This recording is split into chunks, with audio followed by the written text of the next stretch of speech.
tugenda kuba tweyongerayo akaseera kano kenyini tulabe ate ebira tutandikire ku America tugende mu nswera kasoko mu America ono tugende mu nswera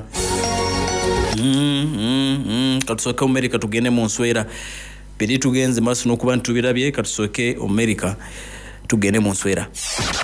The inside story ensonga y'omunda tukutambuza siyonna mu bbanga ttono nnyo amawulire n'okwekenneenya ensonga ssemasonga mu program The Inside Story ensonga y'omunda ekutuusibwako MTN everywhere you go.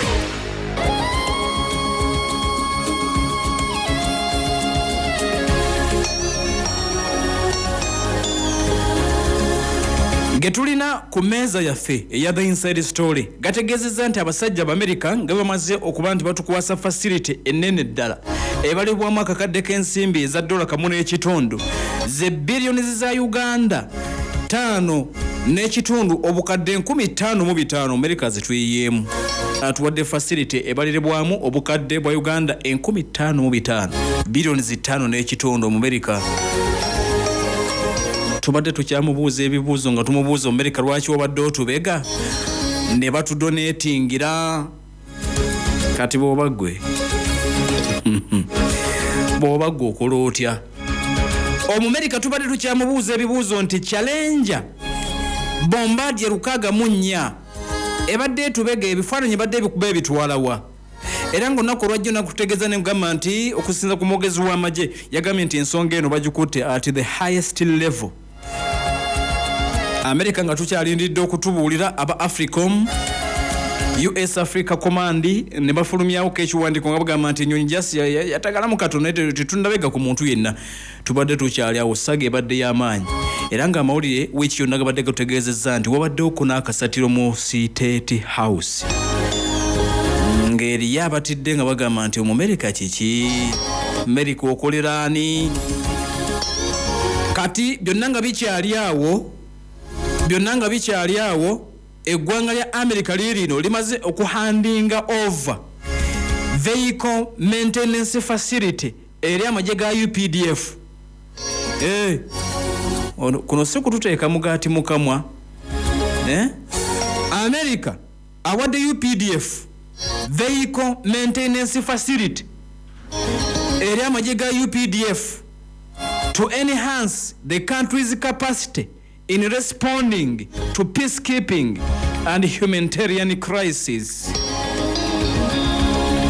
America agambye nti ebimotoka by'amagye bibyo tatuwadde ebimotoka by'amagye naye atuwadde facility ennene atuzimbidde facility ennene n'agitukwasa egenda okulabika nti etereeza n'okukanika n'okumaintaininga ebimotoka ebikozesebwa amagye g'eggwanga lino. Tetumanyi lwaki mu kaseera kano kitegeeza nti si kyakati already babadde bakipulaninga dda era katugambe nti kibadde kigenda maaso n'okutambula kibadde mu pipeline naye mu kaseera k'ebigambo ebingi nga biva mu parliament biva mu bannayuganda biva mu government America otubegera ki atusonsose eggaati mukamwa n'atuweerako n'amazzi tugira tulya kati waliwo press release efulumiziddwa ebadde embassy yennyini ey'eggwanga lya America embassy nga n'amagye ga UPDF tegannaba kutubuulira nti oba olaba abasajja b'America balina kye batuwadde embassy ya America ebadde nyangu nnyo ebadde fast n'efulumya press release n'egamba Uganda tugiwadde bino na bino nkitegedde facility eno egenda kuyamba nnyo Uganda okumakinga sure nti eri ready mu mbeera eza rapid peacekeeping deployment provide essential support bwe waliwo obuzibu bwonna obugudde ku ggwanga lino oba tulina Uganda inawe yagala okudduka amangu okutaasa okuuma emirembe bino bigenda giyambako B'Amerika nga bagenda maaso n'okuleka nti babitubuulira beesomye mangu omanya omuntu ng'olina ky'omubuuza n'akubuzaabuza kati abadde mu America bwe bati bagenze maaso n'okuleka kandi bafulumiza statement ebadde embassy yennyini. Kakati tutegedde nti advanced facility eno gye batuyiyemu Abamerica egenda kubeeramu maintenance base zibe obagenda okusinzira okukanika emmotoka zonna eza UPDF. Kakati era batuzimbiddeko ne fueling station wetugenda okulabika nti zinywera amafuta and storage n'awagenda okugaterekebwa niwe gagenda okuterekebwa. Kakati era bataddewo ka pit ke bayise vehicle inspection pit ebizimbe ebya office ne security fence America n'agamba mukwatirawo mukwatirawo tubadde tukyakubuuza bya nnyonyi ugira mukwatirawo ngira okwatirawo ugira okwatirawo Uganda yafunye edda kati Uganda okwata akutte abanga yagala okwogera nga kutosimba kati abanga Uganda yagala okwogera okubuuza America naye tubega nsoko okwate ize Uganda bamugamba ize ceasefire mbeera eringa ya ceasefire America linga kikoledde mu mbeera ya ceasefire tombuuza nnyo bibuuzo kakati bagambe nti kyekyo bw'oba ggwe ampuliriza bw'oba ggwe sajja atuyiyemu facility number atuyiyemu ate nga naye kwatagana na bya security kukanika motoka za UPDF bagenda okukumira amafuta gaazo n'ebirala bw'oba ggwe okola otya naye nga byebyo bitugenda maaso nokulabika nti atuliza tulengera akaseera kano kennyini eggwanga eryitibwa erya America jjukira nti gye bavuddeko era twasinzira wano ne tubategeeza nti eggwanga lya Russia baakwata milioni 10 ensimbi za $, ne bazitonera eggye lya UPDF Russia eya Putin gye buvuddeko bwakwata obukadde 10 ensimbi za $, ne bazitutonera kati ya America facility gyatuwadde yakakadde kamu n'ekitundu billions nga 5 mu bukadde 5 gye batuzimbidde baba Russia baakwata milioni 10 tebatuwola wabula batutonera butonezi zongera okuimprovinga amajja ga UPDF kati biringa ebyokuvuganya buli omu alinga akayanira Uganda oba naye nga bwekito bwe kiri America ina kyatuyiyemu naye ekyomu America kijjidde mu kaseera ng'ebibuuzo bingi ennyonyi ya America yabadde ekola ki mu bbanga America n'agamba sirikawo Uganda ojja kuba bulungi ogira okwata omugaati ogira omyo ogira okuvo ogira ofuna egaati gwe kati bwe bityo bigenda maaso nokulabika nti bitambula mu America Uganda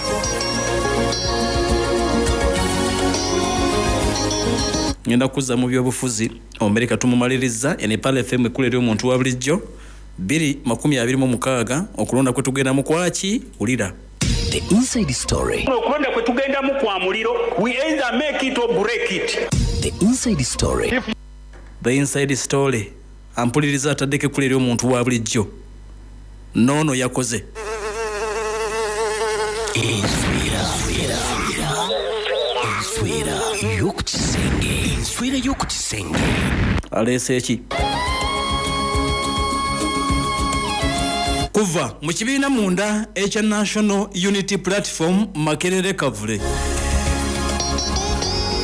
gye tugenze enswera ina gegenze maaso nokulabika nti etuleetedde gafaananamu aga minzaani naye nedda tejja kuba minzaani wabula batuwulidde ezimu ku nteekateeka eziri munda mu kibiina before twolekera omwaka 2026 before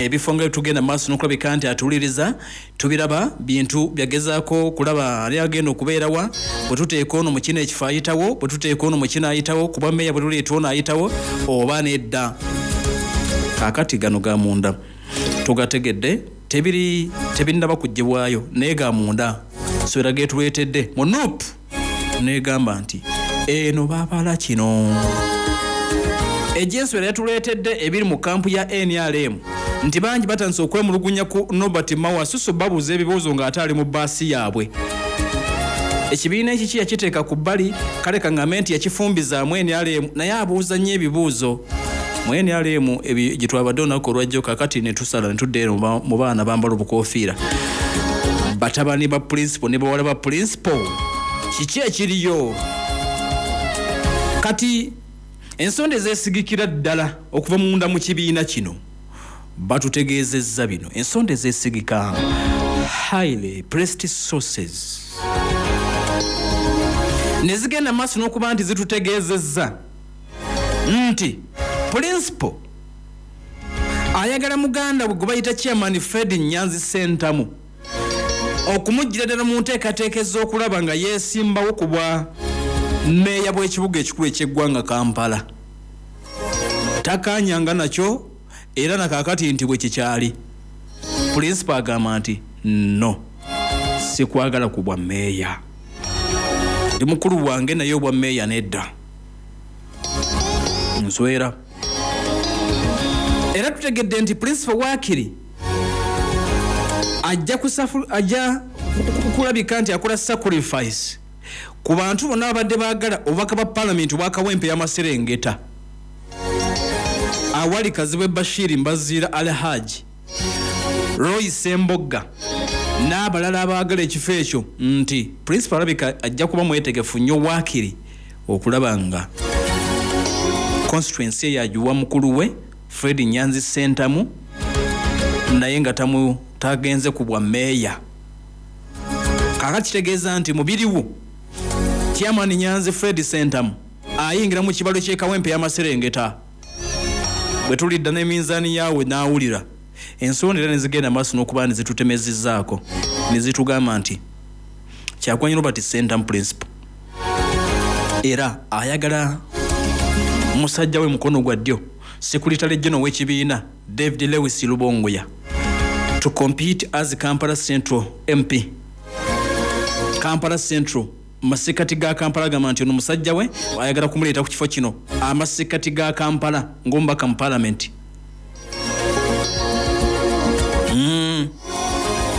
Kyokera nga tutegedde nti Principal era ayinza okuba nga ali mu nteekateeka okulaba nga Alex Waiswa Mufumbiro, Ali Buken Nubianili bagenda maaso n'okuleka nti beesimbawo.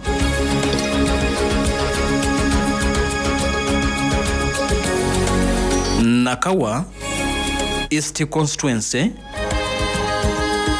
ewali omubaka Ronald Balimwezo balowooza nti Mufumbiro singa eky'e Kawempe kiba kiganye ayinza okugenda wano Nakawa East.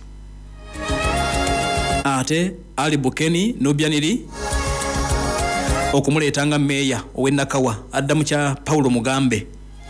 Ensonda za munda zizigenda mu maaso n'okulabika nti zitubuulira ebigenda mu maaso.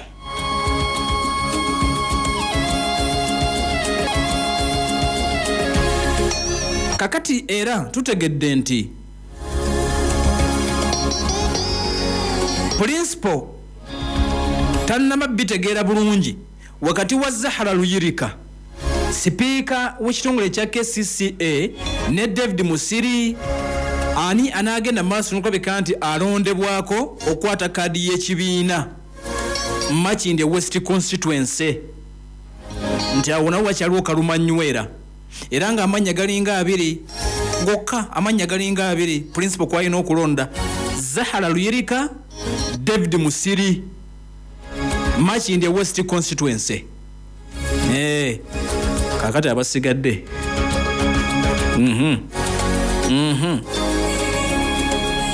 ekirikiriya kiraga nti ekibiina kirabika si kyetegefu kubeera mabega wa Alan Sewanyana e Makindye.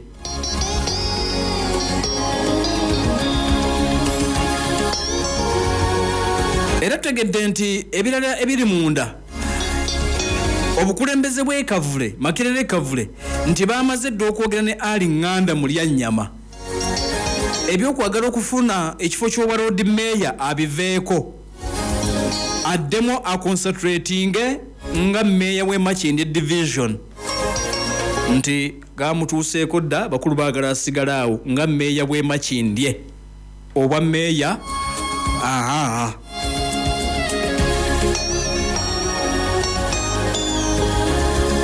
kakati ekibuzo kiri nti bagenda kukola party primaries ak'okusunsula oba nedda. Kigamu okuba nti tekinnaba kusalibwawo oba nga ddala wanaabaawo party primaries mu kibiina nti bakyaswagoninga okulaba nga either babeera ne party primaries oba nedda. Kakati atuliriza tutegedde nti ng'oggyeko nabe akyali mu Kampala era ng'okusalawo kukyali kuzibwera ekibiina kya NUP ku baani be bagenda okulabika nti bafrontinga. Kakati ate ne mu kitundu eky'e Masaka ebintu tebinnaba kulabika nti bisalibwawo akaseera kano kennyini.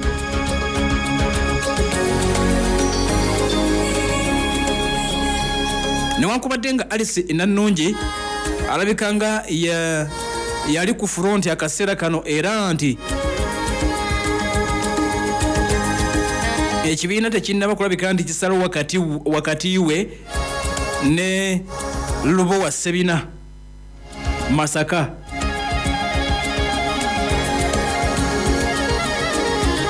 Ebitundu ebirala tunaba tugenda maaso nukulabika nti tukubuulira kyekinaba kigenze maaso nukulabika nti kisaliddwawo naye nga at least for Kampala bwekityo bwe kigenda maaso nukulabika nti kitambula. Tujja kudda tutunule ebitambula naye nga tukubuulidde ekifaananyi ekyawamu ekinene ekya Kampala naye nga tujja kujja constituency ku constituency Kawempe South ya Maserengeta tujja kuddayo ne Makinde West ne constituencies endala etutannabagenda maaso nokulabika nti oba oliawo tukwata tujja kuba tuzikuteera ku meeza wali mu nteekateeka ffe ya minzaani ebeerawo buli lunaku olwokusatu naye nga sofa ekibiina kya NUP kirabika nga ekitaagala kusimbawo muntu ku bwa Lord Mayor okusinziira ku bye tulina.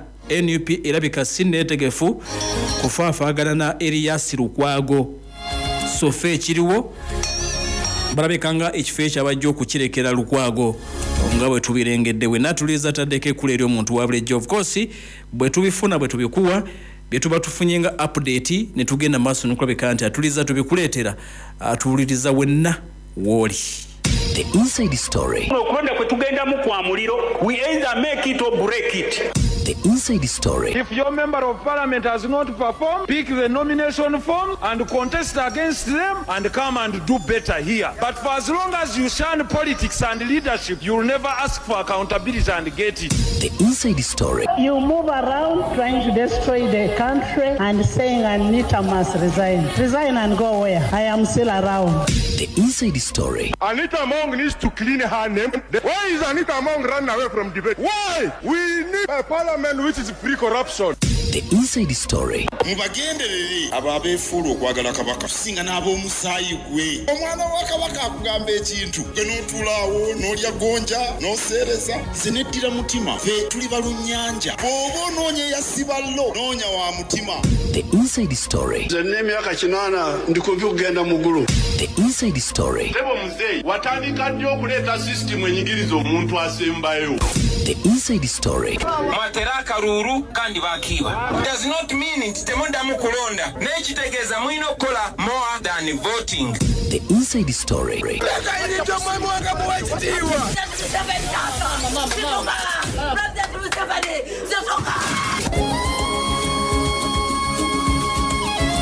Bannaffe aba Pure Herbs Clinic bajjanjabisa eddagala ly'obutonde bakutegeeza nti omwezi gwonna guli ogwedde ogwa November ne December bakujjanjabidde ku mitwalo giri 4 gyokka n'omwezi guno bagenda kujjanjabira ku mitwalo 4. Omwami yakozesako enkola y'okwezanyiikiriza n'onafu amaanyi ag'obutonde bwenyuma mu size bw'ogenda todda bakoledde ecupa egenda okuyambako ya mitwalo 4 zokka. Omwami alina prostate eyagaziwa so ogujjabo gwesiba ofiisa kumukumu naddala mu budde obw'ekiro olina obuuka mu kawago bakoledde ecupa eya prostate Herbs ku mitwalo 4 zokka.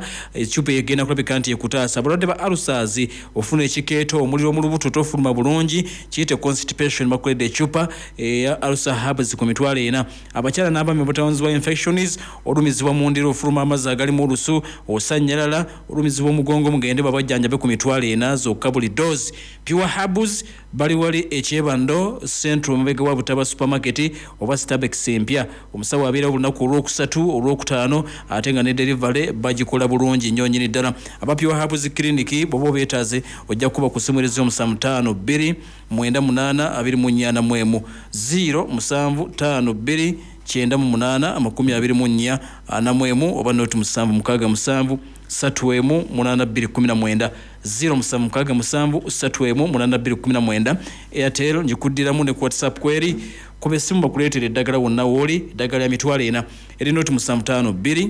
98 24 tugenda kukoma batuliza neggwanga ku ggwanga nga tumaze okujjawo bakama baffe we balekuliriza Pal FM ekkula eri omuntu wa bulijjo tukomawo. Pyongyang paka Moscow mu Russia, okuva Washington DC paka Beijing mu China, okuva Tehran paka Kabul mu Afghanistan. Kati gafune okuva ku semazinga ez'enjawulo era tosubwa n'agafa mu nnyaffe Uganda. Wano mu The Inside Story munda mu bisenge by'amakolero g'entalo. amawulire nga ga kikesi gafulumiziddwa eggwanga eryitibwa erya America Intelligence eyeggwanga eryitibwa erya America era amawulire gefulumizza era nga Isiraeli tajja geetaaga gawulira na buli yenna alabika okuba nti tali makambugu na ggwanga eryitibwa Iran Intel eriwo nga yakikesibwa etegeeza maaso n'okulabika nti ekanzeemuko abalabe b'eggwanga eryitibwa erya Iran. B'Amerika atuliriza bategeezezza nti eggwanga erya Iran lyongedde okusemberera okukola ebyokulwanyisa zisa busolo ebikozesa amaanyi aga nuclear. Mawulire nga bwe tugenda maaso n'okulabika nti tugafuna okuva mu intelligence ga kikesi aga America agambye nti oluvannyuma lw'obutakkaanya obubadde bulinye enkandago wakati w'amawanga gombi Iran n'eggwanga eryitibwa erya Isiraeli ababiri abo ne batuuka n'okulabika nti munnange beerumba. Kakati America agambye nti Iran yagala kukozesa mukisa guno akitegedde nti wayinza okubaawo ekirene ekijja ate nga talina nuclear kati ate abasajja bayitibwa aba Isiraeli nuclear bamuyina. A new US intelligence report etegeeza negamba nti essaawa eno Iran bali mu kupushinga mu ngeri ya misinde baagala okulaba nti bapushinga nuclear capabilities zaabwe bapapirira aba Iran nti bafune nuclear era nti singa banabeera bafunye nuclear aba Iran bajja kuba somehow safe okuva ku attacks ezinza okujja oba sanctions zinna tezinza bateekebwako ba Iran nti kakati banyiize. Ripooti ya America ey'ekikesi era yongedde neetegeeza nti Iran is stockpiling enriched uranium bongedde okulabika nti munnange bafuna ekirungo ekyo ekya uranium material owa uranium and may install more advanced centrifuges potentially producing over 12 nuclear bombs if fully enriched. Kakati nti singa bamaliriza byonna bye bali mu kugattagatta material go bali mu kuŋŋaanya America agambye nti abo abasajja singa buli kimu kinaabeera kiri fully enriched uranium ng'ali fully enriched bajja kuba basobola okuweesa bomu eza nuclear ate nga seemu si 2 si 5 wabula 12 nga balina capability okuweesa bomu eza nuclear 12. Mawulire bagambye nti ga kikesi abairani nti bali mukora mu ngeri ya misinde okulaba nga kino bakimaliriza. Kyokera ripooti yemu etegeeza nti newankubadde nga focus y'amaanyi bagitadde nnyo kukola ekyokuwansi ekikozesa amaanyi aga nuclear naye era ne pulaani zaabwe ziri ez'emabega okwongera okuweesa emizinga ekika ekya ballistic okwongera okuweesa drone nazaatuliriza bazongeddemu giya nnene bazongedde giya ey'amaanyi ddala.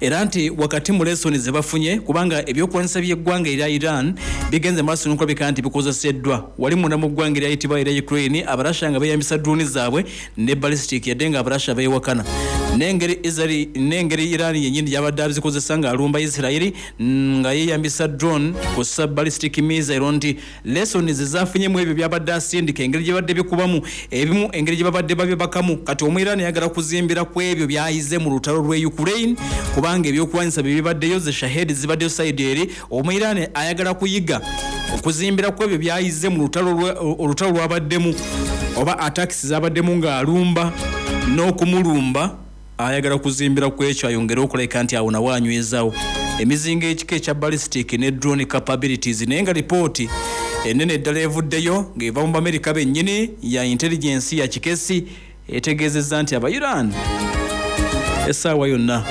banaaba baleeta nuclear.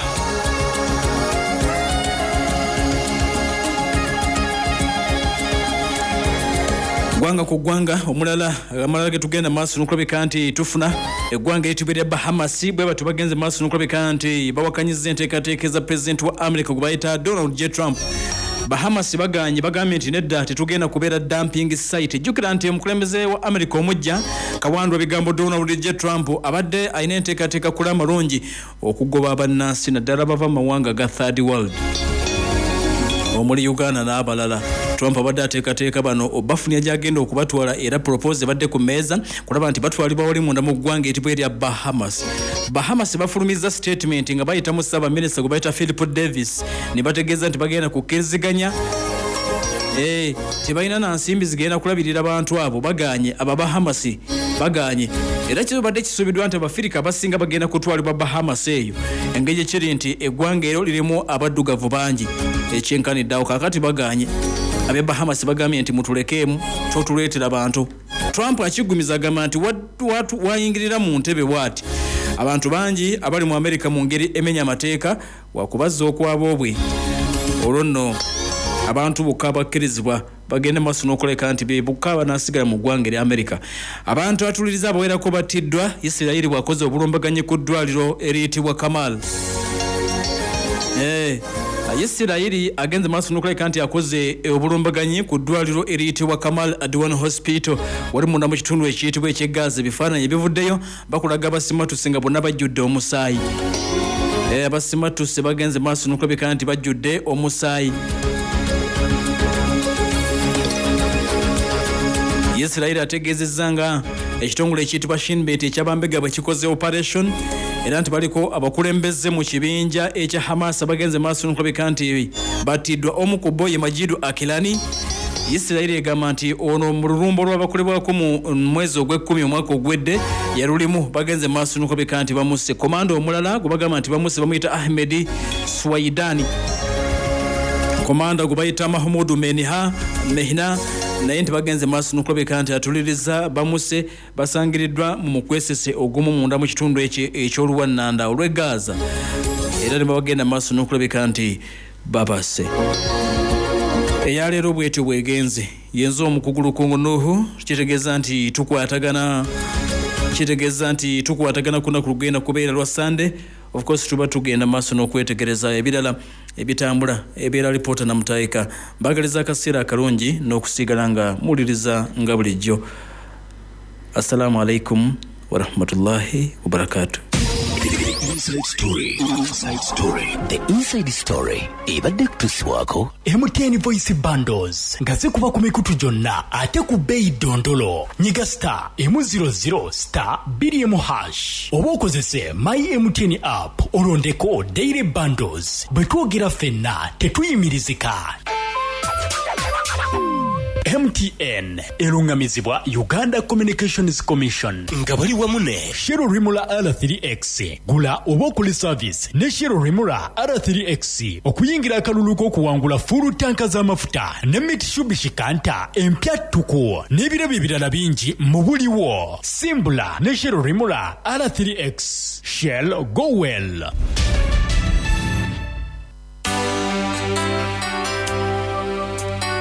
mukwano wanze eno saati ng'eyakayagana ate ewunya bulungi kakodyo ki? tewali kakodyo hani kyamagero. Kyamagero mu ngalo zo? Nedda sabuni omupya White Star Magic ow'obuwungu okuva mu Bidco. Omanyi White Star Magic Premium sabuni ow'obuwungu okuva mu Bidco ye mukwano gwabo ab'enjawulo mu bulamu bwo. Awunya bulungi era ayoza n'atukuza.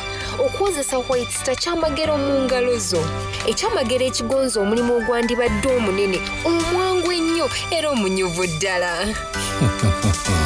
White Star Magic sabuni obungu w'ebyewunyo omupya ajjudde ebirungo eby'enjawulo okuva mu Bidco ayongera ku byewunyisa bya mukyalawo. Gula White Star Magic mu dduka lyonna oba supermarket ekuli okumpi. Wulira ekyamagero ekikuuma engoye zo nga nnyonjo nnyo olunaku lwonna.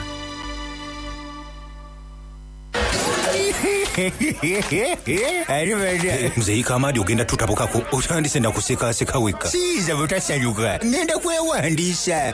Kati ogenda kwewandiisa era weesimbyewo ku bwaki.